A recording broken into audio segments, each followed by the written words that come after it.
Olá, paz do Senhor, sejam muito bem-vindos ao nosso canal do YouTube AD Souza. Esse é o nosso primeiro de muitos que nós estaremos fazendo aqui, para levar até você, da família cristã, muitos temas relevantes da nossa contemporaneidade.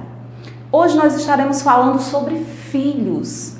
Isso mesmo, essas coisas gostosas que nós gostamos tanto de falar, que nós amamos tanto, mas que muitas vezes traz algumas complicações, principalmente para nós mamães, como criá-los, como conduzi-los na casa do Senhor, diante de uma geração tão complicada, tão complexa. E hoje nós traremos como base o que está escrito lá em Deuteronômio, capítulo 11, versículo 19, que diz assim: ensine as escrituras aos vossos filhos, conversando sobre elas, sentado na tua casa, andando no caminho, deitando-te ou levantando-se. E hoje nós teremos uma conversa muito especial com algumas irmãs para lá de preparadas dentro do tema, principalmente por serem mamães, e por serem pedagogas. Elas estarão aqui conversando conosco. Nós vamos fazer um contraponto. Muitos pais falam que a educação que receberam dos seus eram melhores do que a educação que nós damos para os nossos filhos hoje. E hoje nós escutamos de muitos filhos que a educação de antes não era tão boa assim. Fato esse comprovado por muitos erros que nós vemos nos filhos dos cristãos de hoje. Então fique conosco nesse bate-papo, mas antes vai lá no nosso linkzinho, inscreva-se no nosso canal, compartilhe os nossos vídeos, leve algo para sua rede social realmente relevante e edificante para as famílias que você conhece. Ensinar os filhos nos caminhos do Senhor, falar sobre as Escrituras, não tem sido fácil frente às mudanças que nós temos enfrentado em nossa sociedade. Há pouco tempo, o jornal American Today anunciou que mais de 70% dos filhos adolescentes de cristãos têm se desviado da casa do Senhor. Nós, como brasileiros, claro, em uma outra sociabilidade, estamos preocupados com esse dado alarmante. Por quê? Porque nós vemos que com as mudanças, com o avanço de todas essas mudanças, não demora que isso chegue aqui ao nosso Brasil, às nossas igrejas, e nós já temos visto um indicativo de que isso é possível. A criação dos filhos tem mudado, nós temos mudado. Então, nós escutamos os pais falando que tem sido muito difícil falar com seus filhos sobre as Escrituras, assim como diz a Bíblia. A Bíblia diz que andando no caminho ou assentado em sua casa. Isso quer dizer em todos os aspectos da nossa vida. E nós escutamos os mais velhos falando também que a criação de hoje não é mais correta, que a criação de antigamente seria melhor que a criação de hoje. E hoje nós vamos falar com as nossas irmãs, como já mencionei, a nossa irmã Lourdes Limeira, ela que é a esposa do nosso pastor, e a nossa irmã Herbene. A irmã Lourdes, ela também é mãe de 3 filhos, hoje já crescidos, mas que ela também teve essa preocupação e que enfrentou na sua época as dificuldades de estar ensinando seus filhos nos caminhos do Senhor, sobretudo por ser esposa de pastor. Vivia em várias cidades e enfrentava contextos diferenciados. Também a nossa irmã Herbene, ela que é mamãe de 2 rapazinhos, quase adolescentes, e que também é quase uma pedagoga, mas que já tem demonstrado no meio do povo de Deus a relevância, a importância de estar ensinando seus filhos e estar em plena sintonia com a nossa sociedade. Então a nossa irmã Herbene, ela vai começar falando conosco, traçando uma espécie de equilíbrio sobre a criação que nós recebemos, Herbene, e a criação que nós vemos hoje. Como você vê essas mudanças frente à pós-modernidade, à globalização e as mudanças que nós vemos nos direitos humanos? Como você tem visto isso, Herbene, no meio do povo de Deus? Em primeiro lugar, eu quero cumprimentar a todos os nossos internautas, do canal aqui da web, da Assembleia de Deus em Souza, parabenizar a igreja por essa tão importante iniciativa, Temos dado uma alavancada nesse sentido de tecnologias, de família, e hoje estamos aqui para contribuirmos juntamente com as irmãs nesse sentido. E como eu tenho visto, Romilda, que é uma questão de desafio, grande desafio. A gente traçando um contexto, um recorte histórico, a gente vê que as mudanças do olhar em relação à criança têm sido constantes, né? Por um tempo a criança foi vista como um adulto em miniatura, né? Um sujeito sem direitos, um sujeito que não tinha como opinar. Ele nascia e quando completava, desmamava, ele já ia trabalhar para ajudar os seus pais. Isso foi mudando com o renascimento, todo aquele romantismo. O olhar também em relação à criança começou a se modificar. E trazendo para a nossa modernidade, época em que nós vivemos, em que fomos educados, criados pelos nossos pais, a gente vê também que foi uma educação e uma criação diferente, não é verdade?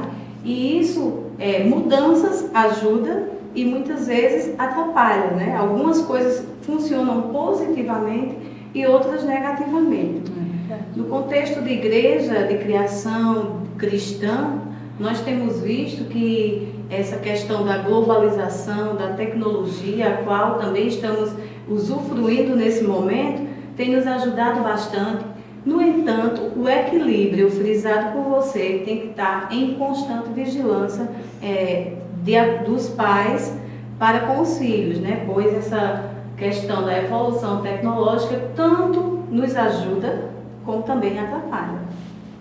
É verdade, Herbene, você frisou muito bem o ponto do equilíbrio que nós temos que encontrar, né? A vigilância dos pais, talvez a gente tenha abandonado um pouco essa vigilância, né? As mudanças também alcançaram os pais. E também vamos falar com a nossa irmã Lourdes. É isso mesmo, irmã Lourdes? A irmã Herbene colocou, não é que nós temos enfrentado muitas mudanças. E como a senhora vê, a época em que a senhora criou seus filhos, em que esteve com eles pequenininhos, enfrentando desafios, e os desafios que a senhora vê hoje. Como se dá esse equilíbrio da nossa educação e da educação que a senhora teve a oportunidade de dar para os seus filhos? Antes de tudo, eu quero saudar todos os nossos ouvintes que estamos vendo, né? Não só ouvindo, mas nos vendo pela TV Web. Quero saudar com a paz do Senhor, né? As mudanças são grandes, né? Principalmente mudança tecnológica, né? E a gente vê aí a tecnologia, que há alguns dias atrás a gente não tinha um celular. Eu morava ali na cidade de Monte Aurélio, de Bonito de Santa Fé, e se eu quisesse me comunicar com alguém ali de João Pessoa, eu tinha que ir até a Telpa, né, para ligar, para telefonar, ou então eu tinha que ter em casa um telefone que se comprava, eram as ações, a gente comprava as ações, eram caríssimas para poder se ter um telefone em casa. Então, as mudanças tecnológicas, elas têm avançado, e isso tem trazido boas coisas para o nosso meio, como também tem prejudicado em algumas coisas, né?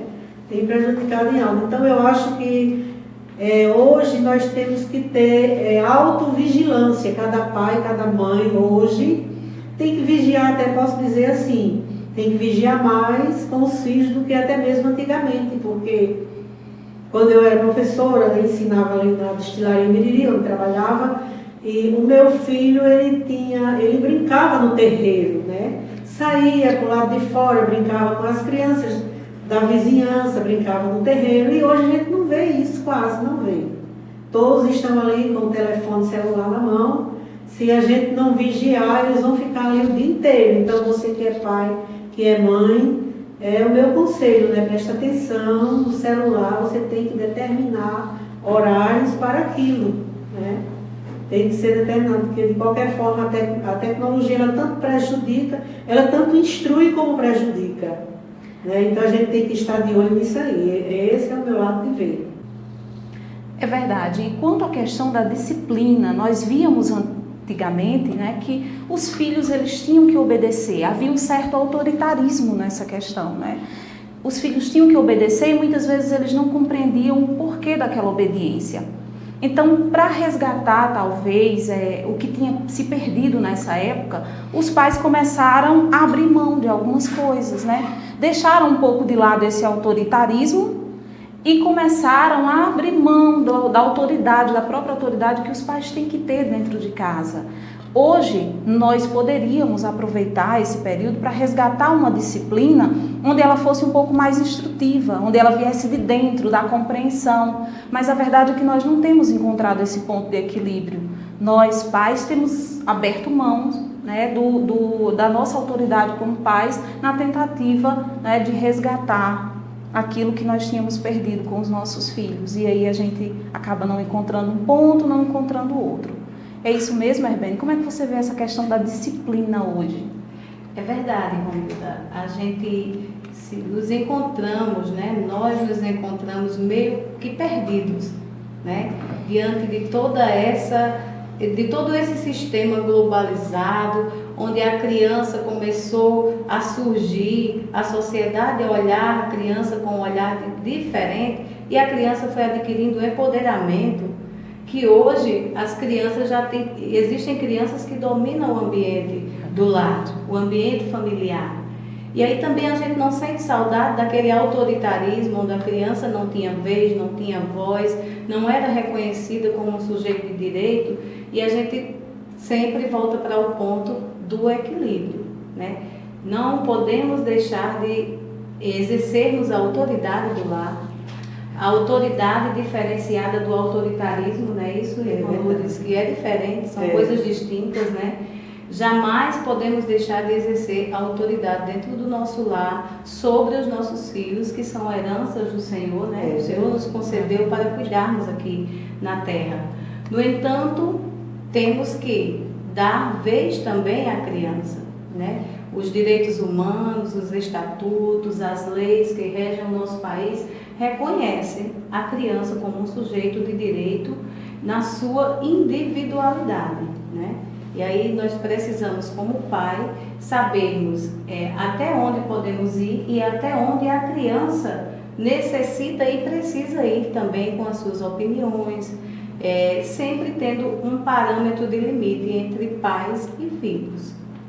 E parece, Herbene, que quanto mais essa disciplina ela se afrouxa, digamos assim, lá fora, nós sentimos o prejuízo dentro da igreja e nós sentimos o prejuízo também dentro da escola. Né? Quanto mais os pais têm aberto mão dessa autoridade, desse colocação de limites, digamos assim, mais nós sentimos a falta de disciplina dentro da igreja e dentro das escolas, né? Então, irmã Lourdes, como é que a senhora vê a falta de disciplina dentro das igrejas? Porque eu lembro, quando eu me converti, aos 12 anos de idade, nós vimos que as crianças ficavam mais quietinhas, sentadas, talvez por medo dos pais, né? Ficavam ali, quietinhas, sentadas. Hoje não, elas chegam na igreja, algumas trazem alguma coisa para comer e ficam andando. Então, como é que a senhora vê essa questão da falta de disciplina dentro da igreja? Eu vejo que a falta de disciplina, como a irmã está falando, ela traz prejuízo, sim. Traz prejuízo, sim. E como traz? É verdade, nós estamos... A gente sente isso, a gente vê que traz prejuízo. Então é necessário ter um pouco mais de disciplina, um pouco mais de rigidez. E você fica aí, menino, e você tem que ficar. Né? E aí... Nós sabemos que é complicado uma criança de determinada faixa etária, ela se comportar como nós adultos, né, em um culto. No entanto, nós como pais devemos esclarecermos o objetivo de chegarmos à casa do Senhor. Que ali não é o parque de diversão, porém também devemos compreender alguns movimentos que são realmente necessários da criança, né? A Bíblia nos instrui, né, a instruirmos as crianças, a corrigirmos as crianças quando elas não estão tendo um comportamento correto. Todavia, a Bíblia também nos ensina, né, a não desprezarmos o dia das pequenas coisas. Lá em Zacarias capítulo 4, diz que nós não podemos desprezar os dias das pequenas coisas. Então, os dias dos pequenos, né, as fases em que eles têm, são necessárias. Nós não podemos desprezar. Todavia, nós não podemos deixar de lado também a correção. Nós sabemos que pelos direitos da criança, né, nós não podemos usar a correção dessa forma mais hoje. Mas nós cremos que a correção, quando você instrui, quando você fala, quando você demonstra o porquê de estar fazendo aquilo, apesar de no momento a criança não aceitar, espernear, ter aquela dificuldade de absorver, mas no futuro ela vai trazer aquilo para a sua maturidade, né? Aqueles que foram corrigidos quando chegaram no futuro não se arrependeram. É verdade. Né? Não sentem remorso de terem sido corrigidos da forma correta. E a Bíblia diz que nós temos que ensinar a criança nesse caminho. Porque quando ele for velho, ou seja, quando chegar à maturidade, ele vai lembrar dos ensinamentos, ele vai lembrar da correção que ele recebeu, se essa correção vier permeada de amor, né, de carinho, com aquela instrução necessária. A própria Bíblia nos diz que o Senhor, né, corrige aqueles a quem ama. E a sua correção é benéfica, é bem-vinda, por mais que pareça difícil no instante. Então, nós temos sim que corrigir os nossos filhos, todavia mostrando para eles o porquê daquela correção, mostrando para eles o porquê daquele sim e o porquê daquele não. Ok, nós vimos aqui a importância de ensinarmos os nossos filhos nos diversos aspectos da nossa vida. É importante, né, nós gastarmos energia com os nossos filhos, já que nós temos eles como herança do Senhor. Então que você pai, que você mãe, possa refletir sobre o que realmente é importante na sua vida. A Bíblia diz lá em Isaías 55, versículo 8, que nós temos que eleger aquilo que realmente é importante em nossas vidas. Então se você com o seu filho tiver que abrir mão de algumas coisas, que você possa abrir em prol dessa importância. Gaste energia, que os ensinamentos com seus filhos não se deem como uma osmose, né? Algo que se dá automaticamente. Não, que você esteja lá incutindo nos diversos aspectos da sua vida, como ensinar os seus filhos no caminho do Senhor. E agora, né, nós vamos ouvir as nossas irmãs. É um tema muito interessante, né? O nosso vídeo é pequenininho, não pretendemos esgotá-lo, né? Nós estaremos aqui em outras ocasiões falando sobre outros aspectos, né, de como ensinar os nossos filhos. Não temos como esgotá-lo em só um vídeo. Mas nós vamos ouvir agora as considerações finais, né, a mensagem das nossas irmãs. Já de antemão agradecê-las, né, por ter tido essa disposição de estar aqui tendo essa conversa conosco, e nós cremos que será de grande relevância para os pais e para as famílias, né, que nos assistirem. Vamos começar com a nossa irmã Erbene, com suas considerações finais. Então, Romilda, eu agradeço, né, pelo convite, pela possibilidade de compartilhar com todos os irmãos, com todos os nossos ouvintes, e mais uma vez incentivar aos pais, aos responsáveis pelos filhos, pelas crianças da nossa sociedade, para não desvirtuar o olhar da criança, né? E, sobretudo, como diz o Provérbio 22, versículo 6, ensina a criança o caminho em que deve andar. Quando ele estiver velho, não se desviará dele. Então, fazendo a nossa parte, né? Cumprindo com a nossa responsabilidade e cuidando do nosso maior patrimônio, que é a nossa família e, consequentemente, os nossos filhos. Não é isso, Manu? É verdade, né? Graças a Deus pela oportunidade, né? Que através desse pequeno vídeo que vocês estão vendo nesse momento, desses comentários que estamos fazendo aqui, você que está nos vendo possa ter grandes proveitos. Né? Eu quero deixar o Salmo 33 e o verso 12, que nos diz assim: bem-aventurada é a nação, cujo Deus é o Senhor, e o povo que Ele, Deus, escolheu para a sua herança. Né? Então, com certeza, se nós somos herança de Deus, Deus nos dará a vitória. Amém, graças a Deus. E nós queremos convocar você mais uma vez a se inscrever no nosso canal. Se você não é inscrito, se inscreve lá, né? Abre uma conta no YouTube se você não tiver, mas faça parte, né, desse canal de bênçãos. Compartilha com a sua rede social, mostra para as pessoas, né, algo realmente edificante. Falar de filhos é edificante, falar de família é edificante. Então nós convidamos você a ser nosso parceiro. Curte também os nossos vídeos lá embaixo e com certeza será uma bênção para todos que estão no seu entorno.